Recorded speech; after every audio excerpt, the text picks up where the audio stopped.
Hey YouTube, how's it going? This is Trent, and this is my YouTube channel, Tags Garage. Um, the videos are going to be off of an iPhone, so the sound's probably going to be garbage, and the video is going to be kind of meh. But I hope you enjoy. We're going to go over quickly the projects that I have going on, and just do small updates as I go. Thank you. This is my garage. Not real big. And it's not huge, but it's not tiny either. Packed full of crap. It is amazing how much space you lose when you start sticking things in your garage. So I've got storage racks on the back there. And then I've got storage racks all along the sides here. Kind of hard to see. It's kind of a multi-purpose space. I've got my workout stuff there. And it's enough room for me to work out. And then it's storage stuff for the family and storage stuff for car stuff. Got some of my tools, my grinders right there, my vise. And then this is my shop table that I made that's in a different video. I had another one, but it was too tall, so we made this one. So that's my daughter coming in. The first project we're gonna look at and we're gonna kind of go over is kind of hard to see. This is a 1967 Dodge Dart. I bought it when I was in high school as a freshman. It was a complete car. Since then, as you can see, the grill's all missing. But bought it. There was a guy that helped me. He stripped it down and lost a good portion of the parts. So I don't know where the back seat's at anymore. And I don't know where a lot of the dash went to. The car was not running and driving. When I bought it, the guy said that if you put a battery in it and some gas, it would run. However, pop the hood here. However, there was mice living in the exhaust and in the heads of the car. So when I took it apart, like all the way up into here was packed full of acorns and stuff. This is a 318, a small block LA 318.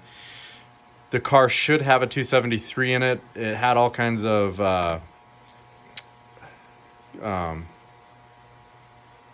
options. The car had a bunch of options. It had air conditioning, a whole bunch of different options. The radio was, I think, an AM, FM.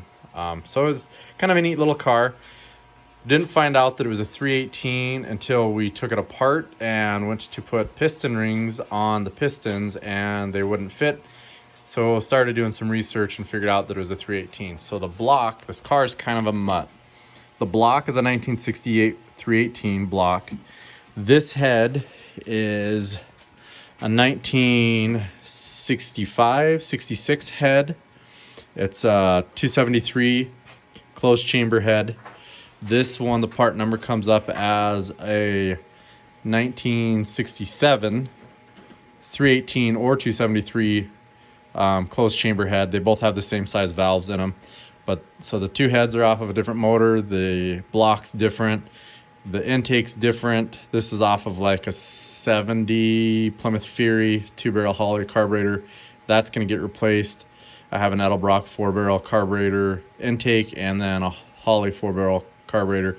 It's the Performer intake, so it's not as good as the air gapper, but got it secondhand and it was cheap. As I said, I drove this car in high school. The reason why I quit driving it is because, if you would guess, the wiring harness in this thing is trashed.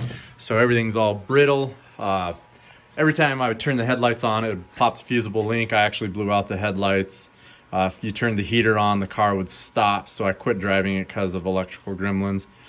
And not knowing really what I was doing then, there's a lot of stuff that I should fix on the car that I'm going to be doing different and that didn't get fixed. I put an electronic ignition in it.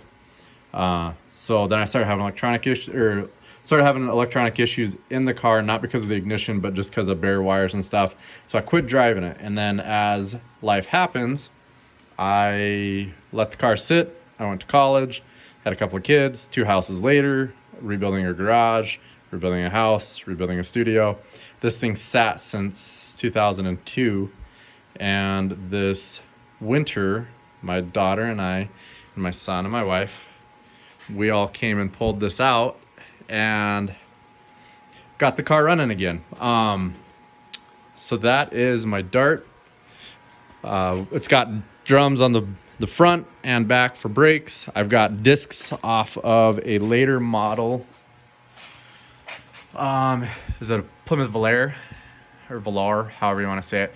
I've got discs to put on there, so the bolt pattern is going to be different. This right now has the small Mopar bolt pattern. The back has got the infamously weak 7 1/4 rear end. I've got an 8 3/4 rear end, but I've got to shorten it and do that whole deal, get new axles and all that. So that'll come. It'll come later. The immediate goal is I've got the car running. We're gonna do the steering on the front because this thing wanders terrible, brakes, and start tracking down all the interior parts that I'm missing and all the parts that I'm missing and just kind of put this car together. When I bought it, this car had rust right here and I had it fixed. A guy did that like 10 years ago, but that's gonna have to be redone. Kind of hard to see, but right here it's starting to crack from where he did it. So I don't know exactly what he did.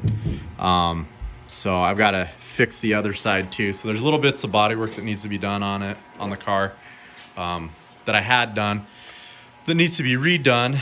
The car, I believe, was wrecked at one point in time because, like, you can see it, this doesn't line up, and this has been fixed, and then it's real subtle, but if you look, the inner fender here is a different color than what it should be, and that fender doesn't fit perfectly well, but it's all little stuff that we're gonna do. This spring the engine's gonna come out, we're gonna clean it up, repaint it. This was cleaner or prettier than what it was now. When I was in high school, I actually had it pretty well cleaned up, but it's sitting for 20 years. That'll happen. Needs a new wiring harness. Right now it's just kind of pieced together to be able to drive it in and out of the garage and just work on it little by little. The car is going to be more of a pro mod restoration. It's not going to be a restoration because, you know, I don't have the original engine, so I'd rather have a fun car to drive instead of one that's not completely original.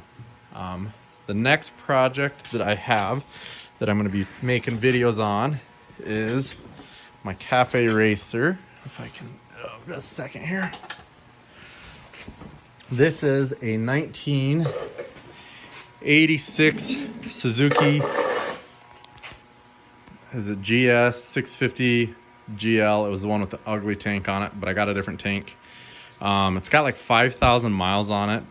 It's been sitting for a while. This is another one. I bought this thing about 6 years ago and I got working on it, and then we moved houses and the new house needed a lot of work, and then had a kid, and so it kind of sat, but I'm getting work on it again. The thing that's going to be neat on this one is I got a little bitty turbo that I put on. Nothing special. It is a Chinese eBay knockoff turbo. I looked for kits and stuff, but they're kind of expensive, so I am making everything myself. So the header I've made out of, part of it is the stock exhaust that was on it, and the other part is a header tube kit. So to make the bends, the intake, and this is all being welded with a MIG welder. My skills are definitely not professional, so it works. It doesn't look the prettiest, but it's gonna work. Instead of having 4 different carburetors and trying to do a blow through, we're gonna have the have an intake. This is gonna be the intake. There's gonna be a Harley Davidson CV carb, and it's gonna pull through and then go through the turbo and into the intake. So right now I need to finish my exhaust, which is gonna go down to the turbo and then out. And then I need to finish my intake and mounting the carb to the turbo. The bike runs, or it did. I mean, when I bought it, you could spray some stuff in the, you know, carburetor cleaner in the carburetor and turn it over and fire up, so it'll run. What I've done with it so far is I've cut the back end off, put the hoop on, changed out the handlebars, which wasn't a big deal. I've made the front header, and then I've made the intake.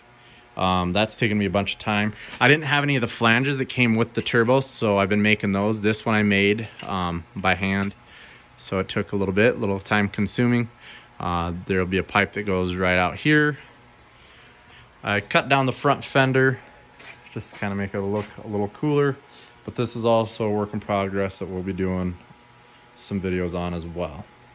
And then there's a few other projects. I have a Suzuki Samurai that we're gonna put a lift on sometime, and then my daughter has a Kawasaki KE 175. It's a 1977 that we are planning on doing some work to. Thank you, and I hope you enjoy.